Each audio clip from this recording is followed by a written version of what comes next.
तारीख पे बिल्कुल छोड़ूंगा।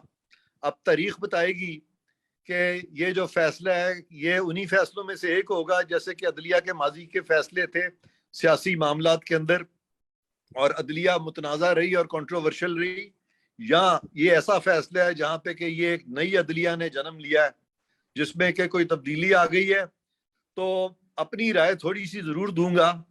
मेरा तो ख्याल है कि ये वही अदलिया जो माजी में मुतनाज़ा थी उसी की एक और कड़ी है, लेकिन अल्लाह करे कि अदलिया जो है वो मामला मामला अदलिया का नहीं है, मामला इस मुल्क का है।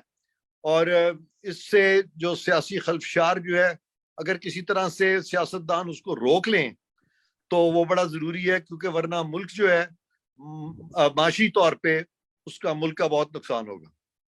जी बिल्कुल, बहुत शुक्रिया। लेकिन इरफान कादिर साहब, मुझे थोड़ा सा ये समझा दीजिए कि ये बड़ी एक्स्ट्रा ऑर्डिनरी रूलिंग होती है कि आप 11:30 बजे की एक डेडलाइन भी दे रहे हैं।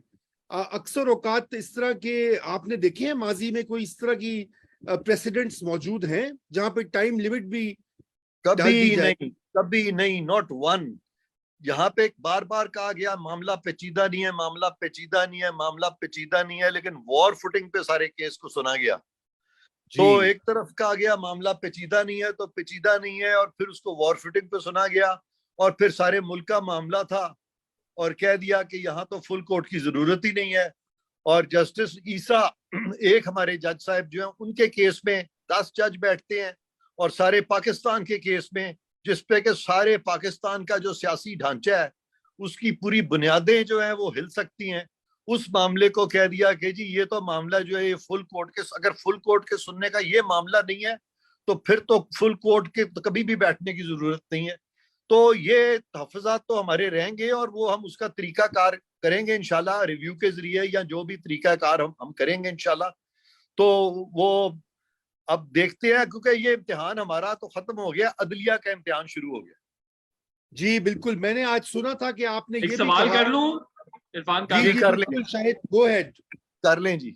हाँ, इरफान कादिर साहब, अब फैसला तो आ गया है। सुप्रीम कोर्ट ने ये डिक्लेयर कर दिया है कि पार्लियामेंट्री हेड होगा वही डिसाइड करेगा कि वोट किस तरफ देना है। तो क्या चौधरी शुजात साहब के पास अभी भी गुंजाइश रूम मौजूद है कि वो इलेक्शन कमीशन को खत लिखें और कहें कि डीसीट किया जाए इन मेंबर्स को? देखिए, चौधरी शुजात साहब जो है वो इलेक्शन कमीशन को खत लिखें या इसमें जो कौमी असम्बली है वो इसमें कोई रोल अदा कर सकती है या वफाकी हुकूमत कोई रोल अदा कर सकती है, ये मैं आपको बता दूं कि आने वाले दिनों में ये जो जजेस की जो जुरिस्डिक्शन है वो जिस तरीके से अपनी लिमिट्स उन्होंने क्रॉस की है हाइपर एक्टिविज्म में और जुडिशल ओवर रीच में, तो डेफिनेटली उसकी हदूद जो है उनको ज्यादा सख्ती से मुतय्यन करना पड़ेगा, ज्यादा क्लैरिटी के साथ। और बहुत सारे इनके इख्तियारात जो हैं with regard to constitutional matters उनको क्लिप करना पड़ेगा, और इस सुप्रीम कोर्ट के ऊपर एक कोर्ट होगा कॉन्स्टिट्यूशनल कोर्ट, और वो उस वो जो कॉन्स्टिट्यूशनल कोर्ट होगा उसमें सुप्रीम कोर्ट भी अगर अनकॉन्स्टिट्यूशनल फैसले करेगी तो वो भी चैलेंज होंगे कॉन्स्टिट्यूशनल कोर्ट में। उस तरह की चीज की तरफ पाकिस्तान को गौर करना चाहिए।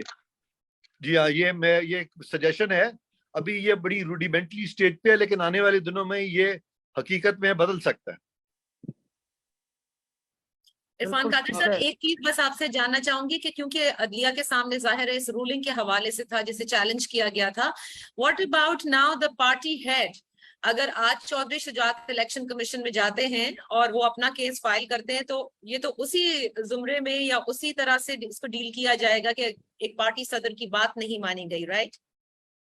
जी, ये जो फैसला इस वक्त एक मखसूस जमात के हक में आया है, बहुत सारे दूसरे केसेस हैं जो कि यही फैसला उनके लिए एक किस्म का बहुत बड़ा हर्डल बन जाएगा।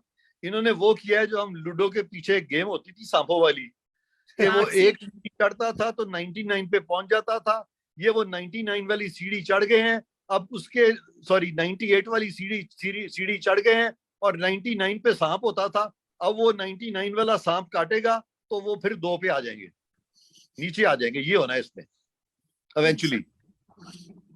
जी जी, तो स्नेक्स एंड लैडर्स, ये अब तारीख ही बताएगी कि लैडर लैडर पे कौन चढ़ा था और कौन गिर गया था। मैं इरफान साहब आपसे, आई नो आपका वक्त कीमती है, आप पूरा दिन सफर करते रहे हैं, अभी आप आए हैं दूसरे शहर से, तो मैं आखिरी आपसे सवाल बस ये जानूंगा।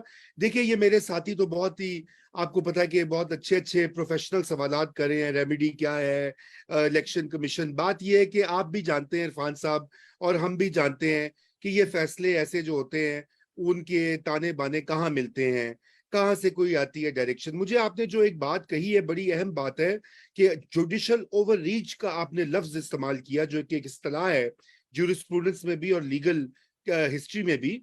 तो ये जो प्रेसिडेंट अब बन रहा है, क्या आप ये समझते हैं कि इसको कैसे डील किया जा सकता है? पार्लियामेंट तो इस वक्त बिल्कुल नाकारा है, बल्कि वो तो आप यूं समझिए कि आप दहाने पे खड़ी है कि कल गई कि गई, अभी नहीं जाएगी तो कोई उसको धक्का देके गिरा देगा, उसके बाद रह जाएगी। मीडिया, आपने देखा है मीडिया तो अभी तालियां बजा के जश्न मना रहा है, मेन स्ट्रीम मीडिया।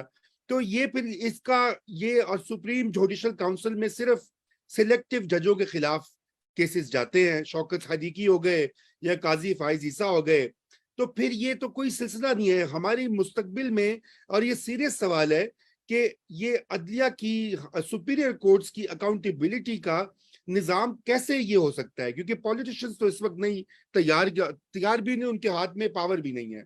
सच्ची बात तो ये है।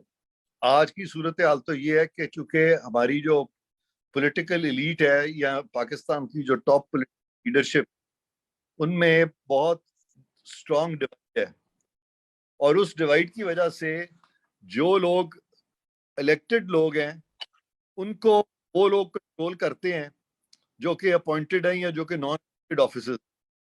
तो इसलिए जो इलेक्टेड ऑफिसर्स हैं, chosen representatives of the people, उनको घर भेजते हैं वो लोग जो कि कभी इलेक्ट होके नहीं आते। नतीजा ये निकलता है कि पार्लियामेंटेरियंस कमजोर से कमजोरतर होते रहते हैं। तो इसके लिए बहुत जरूरी होगा कि आने वाले दिनों में जो नैब कवानीन बनेंगे वो भी तमाम पॉलिटिकल पार्टीज की अगर कंसेंसस से बनते हैं और अदलिया को भी आप रिकॉन्स्टिट्यूट करते हैं कंसेंसस के साथ, तो फिर सूरत हाल में बहुत बड़ी तब्दीली आएगी और फिर एक शिफ्ट हो सकती है जहां पे सिविलियन रूल की तरफ हम जा सकते हैं।